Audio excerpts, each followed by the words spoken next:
Good morning, everyone. I hope everyone's well. This is Burt and Langell. Uh, I even have a little jitters about doing these live presentations. Done a lot of them, but still a little nervous. And what do you think of this? And first of all, if you wouldn't mind, let me know who you are, where you're located. If you want to say what you do, that would be great. Just post it in the comments. I'd love to see that. So, uh,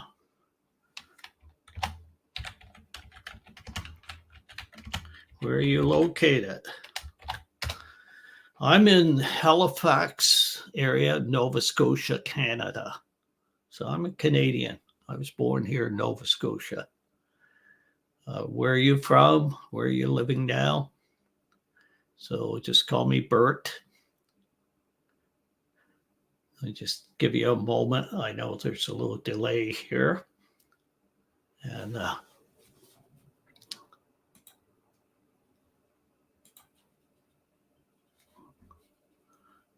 are you seeing me live on LinkedIn? Good. Now, I hope everybody is seeing this. Asked me if I wanted to view it on LinkedIn. What do you think of this slide? 85% of professionals are anxious when speaking English in English meetings if they're ESL. Would you say this is true? Give me a yes or a no. When I meet new students, I'm always hearing this. I'm not confident. I'm really not confident. I feel I need more vocabulary. I need better grammar. I don't think my pronunciation's good. I'm really afraid to speak in meetings.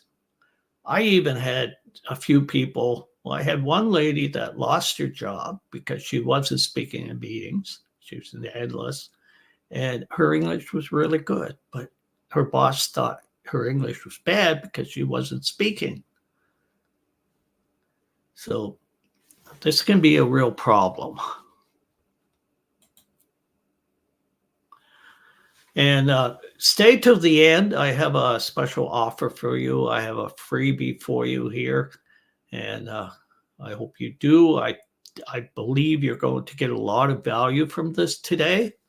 And I've done this quite a bit. I've been teaching, coaching people in business English for the last 5 years. I was in business before that. So 72% of people saying that it's their grammar or it's their pronunciation, making mistakes. That's their big concern. Well, yeah, yes, you need a little bit of grammar, but if you have the phone call coming in, if you have the past, the present, and the future down, and it's just like in Spanish, you can, the voy a, you could say, I'm going to do something. So it doesn't even have to be that difficult, or I will do something, but just have your present, future, and past. And if you make a little mistake in a meeting when you're speaking, I want you just to continue on and go with it, okay? Unless you feel it's really affecting people understanding you. So don't be afraid to make mistakes. And the best way to learn and to gain confidence is by doing it. Take every opportunity you can get to speak in meetings and that.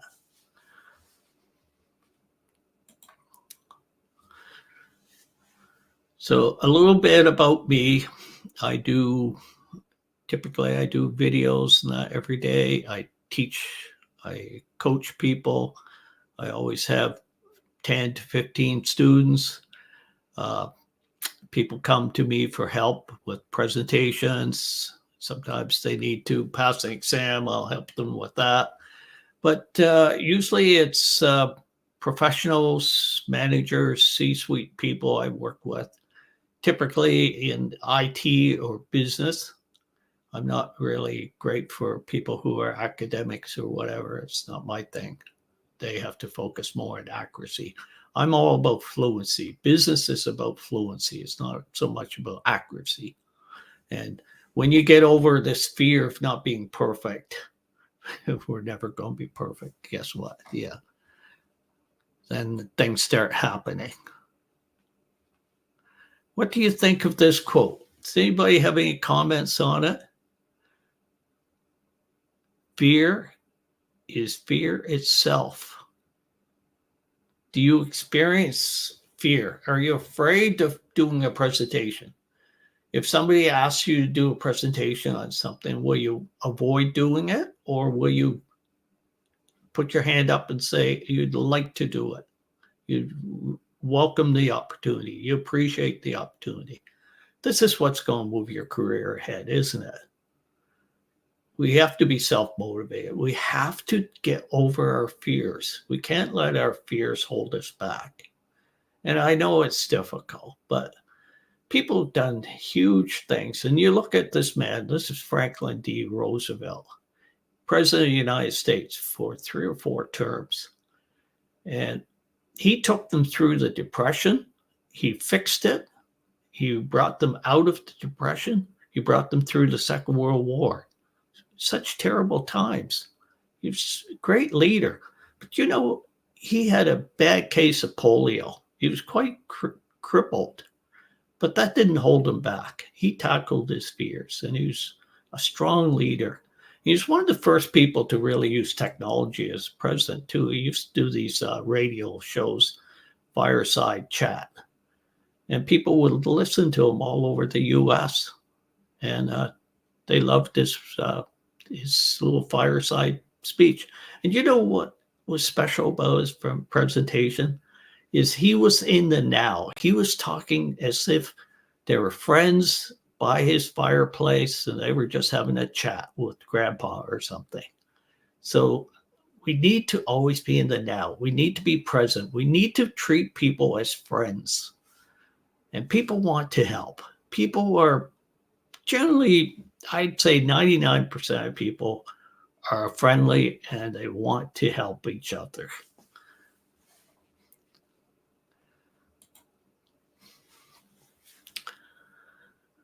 What do you think of these quotes?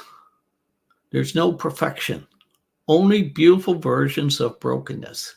Isn't that what's kind of wrong with AI today? Is it's too perfect. It's not human sounding. We need to be connected to each other. I kind of believe that a lot of ideas are universal. They kind of come to us from the outside.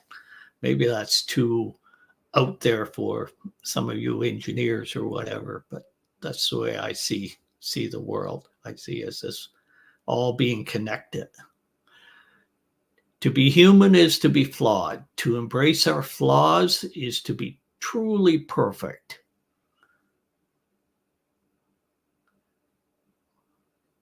Do you have an opinion on this? Do you accept your imperfection and try to work on it, making little improvements every day? I'm always telling people on YouTube and on TikTok under Teacher Burt, pick up your phone, speak for 2 minutes, self-assess yourself, and then try to do it a little better the next one. So it's about a 10-minute exercise. I have had so much success with my students doing that simple little exercise. It makes such a difference. And by the way, let me know if you can hear me. Give me a yes or a no. Are you hearing me? Is anybody here? So I like these quotes because they're true, in my opinion. Do you agree with me?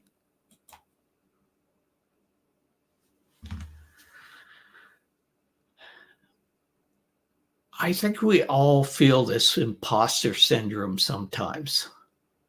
That maybe if you're ESL, you have this feeling that you weren't meant to speak in meetings in English. You weren't meant to get up there and present in English. Well, guess what? As a native English person, I want to hear people's opinions. I want to hear what people think. I want to hear the message. I don't care if English isn't your first language. I don't care if you make a mistake with preposition in an article or something. That doesn't matter to me. It's the message that matters. So get over this. And just do. I was listening to a man last night, and Spanish, I think, was his first language. He was pretty good. He wasn't perfect, but he was doing a presentation about marketing funnels and that. And it was really interesting. And he did an incredible job. I noticed he has a big English audience. People don't worry about his little imperfections in his language, his little grammar mistakes. They want to hear the message.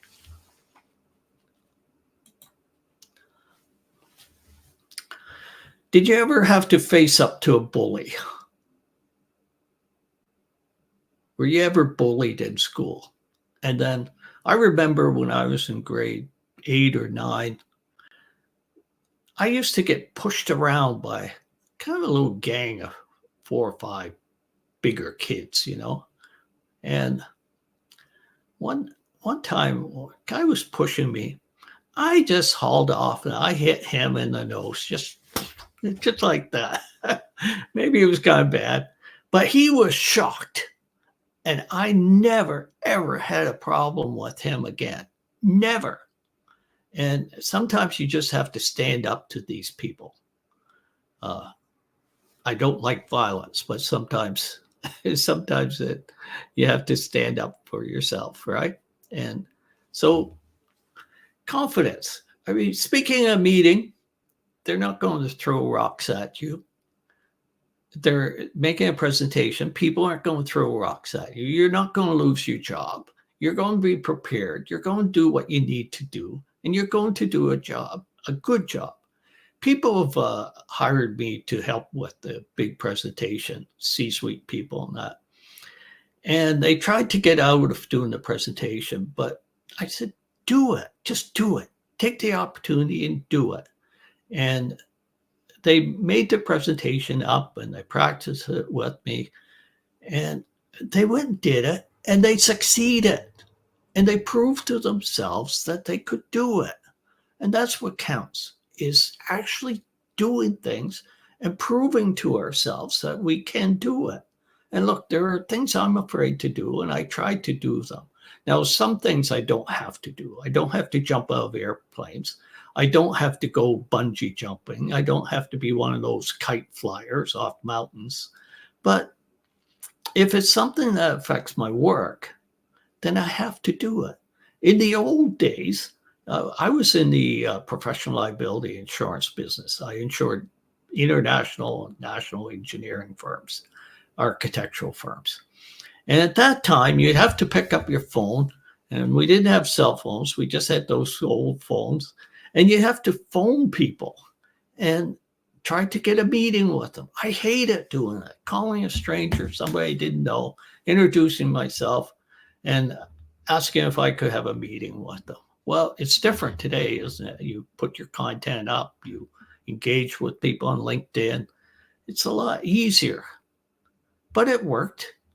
What I did was when I first started, I went to California, took a course for 2 or 3 weeks, and had some help with mentors, but I had to do it. And I sent a survey out. There were 200 or 300 firms that I wanted to speak with. I sent it out. I asked them if they were satisfied with how their claims were being managed, did anybody do workshops with their people, help them with their communications, all those things. And guess what? Out of those 200, I got maybe 12, 14 of them back. And several of them were multi-million-dollar a year premium firms. And they had big problems. I went in there and I listened to them. I really considered what they were saying. I was very honest with them and told them that if there's something there I didn't have an answer for them, I'd find out. And those firms became clients of mine. And then we got to a point where 80% of the firms in my area were clients of mine. And a lot of these firms were working on a worldwide basis. So I was traveling around working with their different offices. And it was, I felt like an imposter, but it was just being honest, asking the questions, learning. I learned so much from them. I realized that I knew a lot more about their problems in communication and insurance and that than they ever knew. And I just perfected my knowledge. So what does that tell you? I believe it says that we have to get out there and do. We have to take the risk. We have to tackle our fears. And English is the same thing. And what tools do you have? You have your voice, you have your appearance. You try to look as good as we can. Forgive my appearance. uh, I'm 71. And 71 is not a reason not to share with people and engage with people and connect with people. Uh, I see people saying, well, what new career after 50, new career after 60. How about, well, last 5 years I've been doing this. I love this. This is my retirement project. It's so great to meet new people from other countries. So before a meeting, we've got to get our mindset together, maybe meditate a little bit. Preparation, read aloud for 5-10 minutes. Turn on your English mind. Get it going. It always corrects your pronunciation. Get your vocabulary up a little bit. Be in the now. Treat people like friends. Just be present. Be focused on them. Be focused on their situation problems. Consider this. Listen really closely. Don't be one of those people that's just listening in order, thinking about what you're going to say, but listen. Consider what you're going to say, and then say it clearly and concisely. You don't have to use all the English idioms. You don't have to use phrasal verbs. You don't have to use any of that. Just be clear. Get your message out there. And I do like people I work with to really focus on good pronunciation. We practice it, and get your intonation, the music of the language. It'll be much easier for them to understand you, especially if you have a strong accent. Use a framework. I like the SPIN framework. What's the situation? What is the problem? So the situation, the pain points brings us to the true problem. Maybe in the team, you need more resources. Maybe you need more specialized people. Maybe you need somebody in the team who has been through this project before. You need to talk with them about the implications. So if you're in a meeting and somebody's proposing something, and maybe you want to be a bit of a leader, maybe you're project manager or something. So, okay, so I see this as the situation is this. This is what we're experiencing. So I wonder if the problem is that we just don't have the right resources. Are you in agreement with me? Does this make sense? And what will happen if we continue on the way we are right now? What are the implications of that? That's a hard thing to ask people, right? But it's important. What are the implications for you if you don't start using English in a confident and proficient way in meetings? Will you be able to get a job with an international English speaking company? Or if you're working with an English company, will you be able to get promoted? Sometimes it's even, will you be able to keep your job? Those are the implications. That's the truth. No BS. That's the truth. And the last thing is, well, what needs to be done to succeed? It's, and what's the payback? Okay, you invest in yourself, you invest in your skills, your communications and that. What's the payback? The payback's generally big. Warren Buffett said, the best investment you can make is an investment in yourself. Isn't that true? I'm not hearing anything from you guys. Let me hear your comments. So, and I hope I'm seeing the comments. I hope the StreamYard is working properly today. So tell a story. Storytelling is very important. Train your voice, pitch, volume, use emotion, tone, pauses. Pauses really important.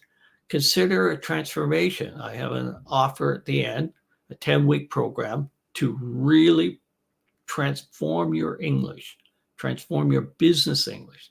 A lot of you are probably pretty good in general English, but you haven't got the business English skills, or maybe you have them, but you're just not confident. You need some practice. You need some role playing. I do have an offer for you, so stay till the end. And if you're watching this, let me know what you need. And so here's a little checklist. If you want, I can send this to you. But get used to using your voice. Change the pitch. Change the length of your sentences. Shorter, longer, medium. So it's keep people in the loop, right? Keep them interested. Change the volume. It affects the energy, the confidence. Show that you're confident. Have a commanding voice when you need it. Or soft. Make them listen closely sometimes. Change the pitch. Get the melody of the language. And a lot of this is about intonation too. What we emphasize in that. It's very important. The tone of our voice, right? Are we angry? Are we happy? Are we sad? Get that emotion in there. Emotion is very important. Even if you're an IT professional, emotion connects with people. Use pauses, like I said before. Let people consider what you're saying. Let them really absorb it. Let them process it. And then also, if you ask a question, give people time to think about it. Do you want them to answer it now? If you don't want to have them answer right now, then maybe 3 or 4 seconds. And if they want to answer, well, engagement's great. I wish I had more engagement today. Where are you guys? And framework. Maybe you've got 3 things you want to talk about, but 2 things to really consider. You've made a bit of a proposal. And then what's the main takeaway from the meeting? So 3, 2, 1 is a framework you can use, just like the SPIN framework. And just truly connect with people with these stories.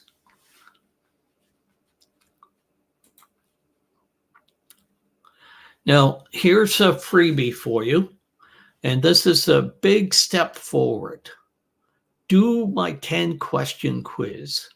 You can find it at teacherburt.com, and Burt is BURT.com.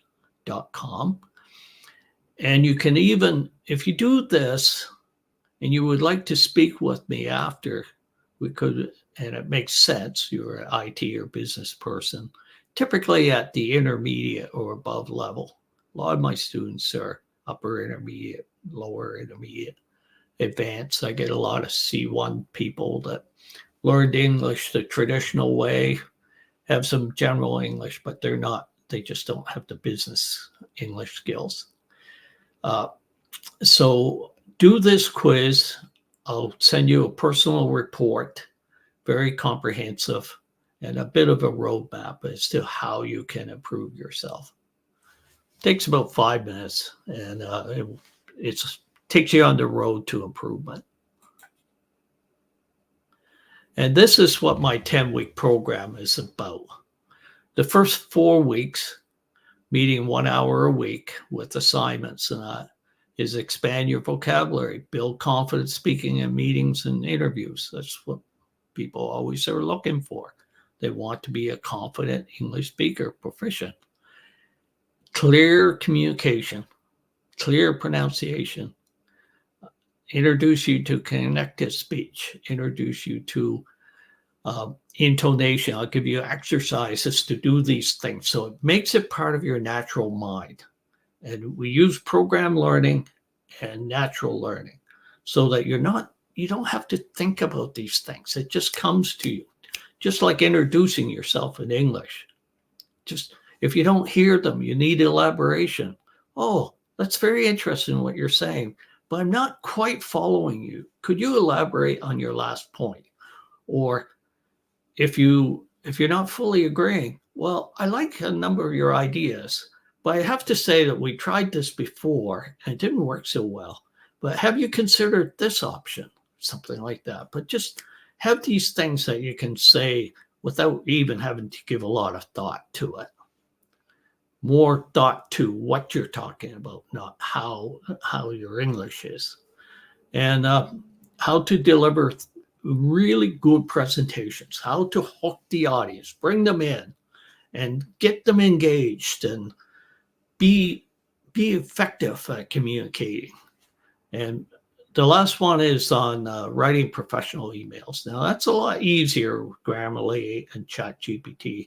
But we have to be careful with ChatGPT or AI tools, other AI tools, to make them natural, right? We got to give it some thought, but they are certainly a good starting point. And here's my offer for you today.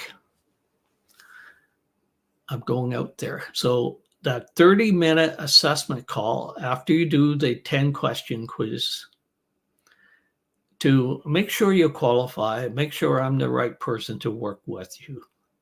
The 10-week professional English transformation, that's normally $600. Today, I'm offering it for $500. Let me know if you let me know by Saturday. I can let you in on this, or we can talk about it. I mean, the first thing is just see if it works for you. See if it's the right program for you. If I'm the right coach for you, if I can see that you are far enough along in your English journey and motivated enough that you can handle an intensive program like this. And the last thing is I have a business English video course, very comprehensive for meetings. And so it's a business English meeting video course. I'm going to do a very comprehensive business English course, and they'll probably drip it out week by week by week. And I'm building a community again that you can join, that you can keep relevant, keep your exercise your English constantly. And then there's a small talk video course also. I send you a lesson each day for 7 days. So let me know what you need. It's been a pleasure working with you today. I'm sorry that all you did was hear me talk. I'll probably have a Zoom meeting pretty soon. And if you'd like to attend that, let me know, because then I can bring you on. I see you on the screen. You can speak, and it's a lot more interactive. And does anybody have any questions for me? Let me know if there's anything special you need to get from me. And yeah. So I hope I was on LinkedIn. I'm getting a message. So, okay. And yeah, so let me know how I can help you, and check me out on YouTube also. teacherburt.com is my website. But yeah, let me put this in the comments. So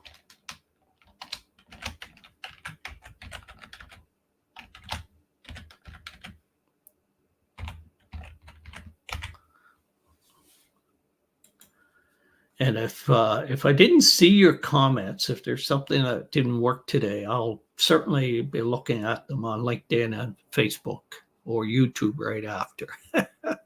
Forgive me for these little moments. Okay, so have a great day. I appreciate you attending. Anybody that watches this after it's finished, I appreciate you watching this. And let me know what help how I can assist you. Thank you. Bye now.